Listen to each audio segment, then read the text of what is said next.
Nah, sekarang yang beli Suzuki Jimny itu dengan harga 530 juta tadi itu tuh gimana nasibnya? Kan motong antrean katanya.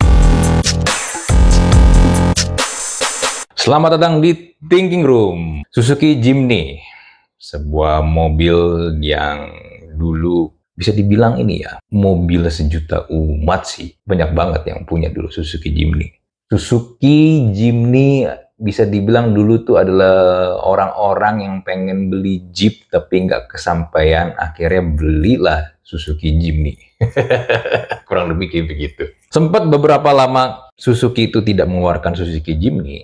Akhirnya di tahun, gue lupa ya, kalau nggak salah sekitar beberapa tahun terakhir, mereka keluarin lagi tuh model Suzuki Jimny ini. Nah, di IIMS tahun 2024 ini, mereka mengeluarkan varian 5 pintunya, yang of course banyak menarik perhatian dari orang-orang, terutama orang-orang yang memang, ya sebenarnya kalau lu beli Jimny ya, lu kan beli memori ya, lu beli kenangan.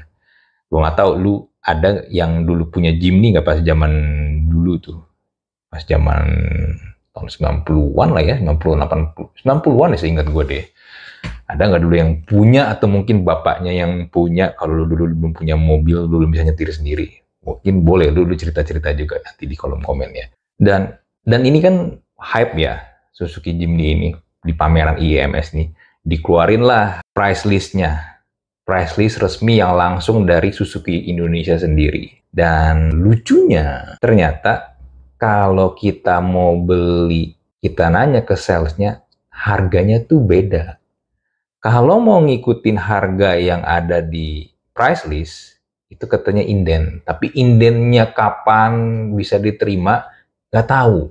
Lu bisa nggak inden, stok langsung ada, tapi harganya itu di markup. Jadi 520 juta sekian deh kalau nggak salah ya.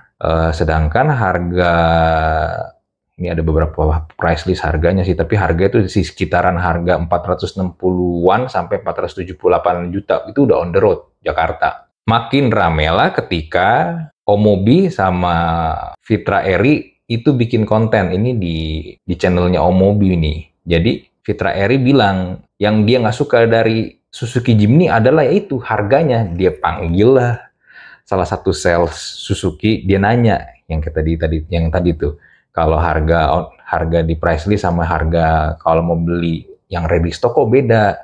Dikasih tahu 478 juta jadi 530 juta. Oh, gila. Kan bingung dong. Kok bisa? Padahal kan lu udah kasih price list dan ini kan dealer resmi lo. Lu yang jual langsung, lu yang jual, lu resmi, tapi kok harganya bisa beda? Kok harganya tiba-tiba naik sendiri? Itu kan ibarat kayak lu beli, let's say paling gampang lah ya, contoh paling gampang, lu beli sneakers, let's say Air Jordan, lu beli di toko, tapi di toko tuh price listnya harganya let's say 1 juta, tapi pas lagi lu mau bayar, yang jaga, entah itu SPG atau SPB-nya, bilang, oh harganya 2 juta. Lah kan lu pasti akan bingung lah, lu kok ini harganya 1 juta? Tapi gue harus bayar 2 juta. Even lu ke Indomaret aja ada perbedaan harga. Selisih dikit ya, selisih gope atau 1.000 gitu. Lu juga pasti akan komplain kan. Lu di rak harganya ini kok 5.000, kenapa di sini jadi harga 7.000? Nah, biasanya tuh kalau kita protes kayak gitu tuh biasanya ya, biasanya si kasirnya ngalah tuh. Oh iya 5.000 lah. Gue sering berapa kali soalnya ngalamin kayak begitu tuh. Dia ngikut dari protes gue karena harganya itu yang gue lihat dan gue ambil adalah harga yang sesuai di display, terlepas itu salah harga atau enggak ya, atau harganya belum ada update ya. Nah, ini yang terjadi di Suzuki kali ini.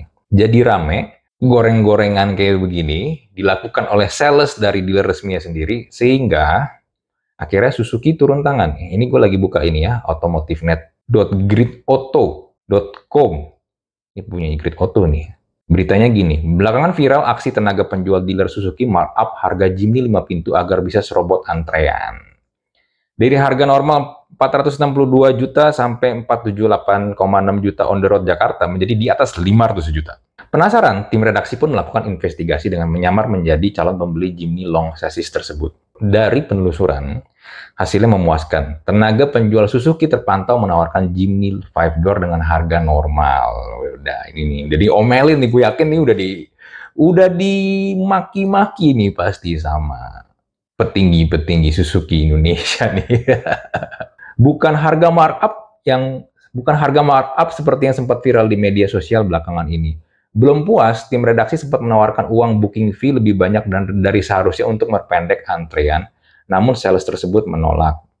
Memang sempat ada oknum yang markup harga supaya dapat unit lebih cepat, tapi sekarang nggak bisa, ucap salah satu tenaga penjual Suzuki di IMS 2024. Untuk inden Jimny 5 Door sudah di atas 6 bulan, paparnya.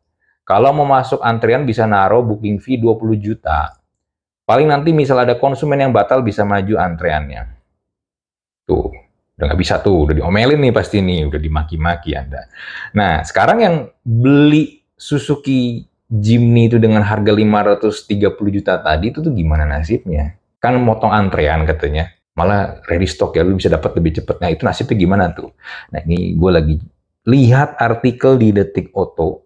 Judulnya, Nasib Konsumen Jimny 5 Pintu yang Kadung Diketok Harga.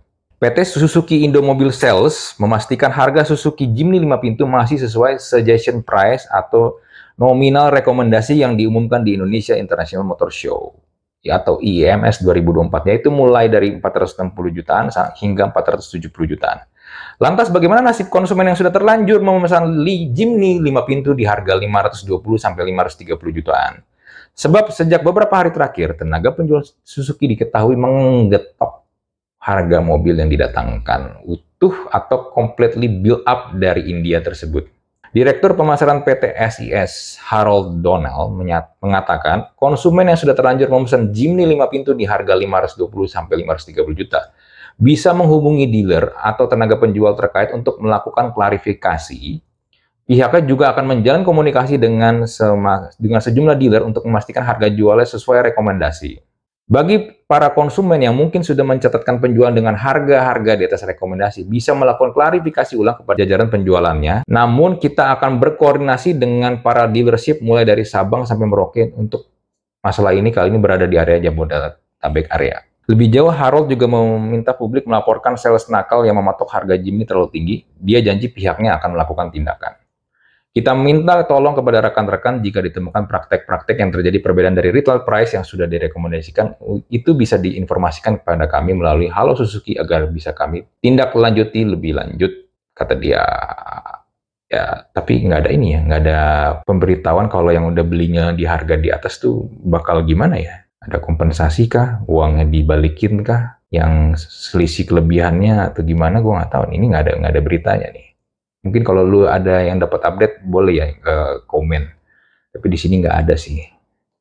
Ya, gitulah. Namanya juga barang, ini sebenarnya Suzuki Jimny jadi hitungannya jadi barang hobi ya. Padahal dulu banyak banget beredar. Gila sih. Ya sebenarnya goreng-gorengan harga kayak begini untuk barang hobi ya, ini hitungan jadi barang hobi. Gua nggak heran sih, itu banyak banget terjadi di barang-barang yang lain juga. Tapi memang itu terjadi ketika udah masuk ke secondary market. Yang artinya lu nggak beli lagi sama retail. Lu nggak beli lagi sama dealer resmi. Lu nggak beli lagi sama toko resmi. Kalau toko resmi, of course mereka punya harga retail mereka. Yang udah tuh, lu nawar pun juga nggak bisa. Kecuali mereka kasih diskon. Itu beda cerita. Tapi mereka pun secara ini nggak bisa juga otak-atik harganya sebenarnya. Nggak sefleksibel itulah digoreng-goreng gitu. Oh, mentang-mentang pembelinya banyak nih, yang mau beli banyak, demand-nya banyak, gua naikin harganya. Nggak bisa gitu. Nggak bisa cuy, lu nggak bisa main harga kayak begitu. Nah, beda cerita kalau itu udah masuk ke secondary market. Yang artinya, misalnya nih gua beli Suzuki Jimny yang 5 doors ini, gua udah ambil, unitnya ada di gua, dan let's say misalnya, gue kayaknya nggak jadi pakai deh, gue jual lagi aja deh. Dan ternyata kayak tadi ya, karena demand-nya banyak dan supply-nya dikit, gue beli 470 juta, ternyata ada yang mau. Ternyata harga pasarannya sekarang di secondary market itu 530 juta. Ya udah, gue untung, nasib baik gue. Lu nggak bisa menyalahkan gue, karena kenapa? Itu udah punya gue, itu udah milik gue. Dan memang secara demand, entah itu digoreng ya, tapi kebanyakan digoreng sih emang. Kebanyakan digoreng. Jadi lu pinter-pinternya lu nawar akhirnya kan. Ya karena udah bukan lu lagi belanja lagi di toko resmi nih. Di sneakers juga sama, harga retailnya berapa? Kayak waktu itu ada contoh lah ya, Air Jordan yang collab sama Dior, itu harga retailnya kalau nggak sekarang sekitar 50-60 juta ya kalau dirupiahin. Tapi ketika itu barangnya udah nggak ada dan udah masuk ke secondary market, jadi ini yang megang nih udah para ini ya, pemakai-pemakai juga, itu harganya bisa naik sampai 150 sampai 200 juta. Ya karena demand gitu, karena mungkin ada banyak faktor sebenarnya sih, entah tingkat kelangkaannya, entah ada story-nya, entah ada narasinya, apapun itulah ya. Atau misalnya kayak let's say jersey, entah jersey bola, jersey basket, atau apapun itu, misalnya jersey Manchester United, kan sekarang lagi bapuk nih klubnya. Tapi lu nih pengen cari jersey pas mereka treble winner tahun 99 dengan nama Beckham, yang lagi final di Camp Nou lawan Barcelona yang menang 2-1 itu. Ya, lu ingin mendapatkan itu barangnya, lu membeli memori itu, ya of course mungkin harganya nggak sama dengan harga jersey MU yang musim sekarang lagi berjalan. Atau harga ketika jersey tahun 99 itu lagi dijual di toko, beda. Karena itu udah jadi barang yang sudah dikasih narasi, sudah dikasih cerita, ada keunikannya, ada kelangkaannya, sehingga harganya bisa berbeda. Which is not wrong ya menurut gue ya. Which is not wrong. Kalau ada orang yang merasa jadi mahal, ya pasti akan ada. Kalau ada orang yang tetap beli biarpun harganya segitu, ya pasti akan ada aja. Karena ya itu, lu nggak bisa kontrol hal-hal seperti ini. Karena memang ada pasar seperti itu. Belum lagi kayak tas-tas mewah yang kayak LV segala macam. Itu juga sinting harganya cuy. Kalau udah masuk secondary market. So menurut gua goreng-gorengan harga apapun itu bentuknya, ada lagi kan arloji juga ya, Rolex dan yang lain itu juga banyak juga tuh harganya yang ya itulah ya, kadang kita kalau sebagai rakyat kecil, rakyat biasa kadang nggak habis pikir kok bisa kayak gitu. But it happens, tapi tidak dilakukan oleh retail. Walaupun bisa aja sih retail juga goreng harga sih.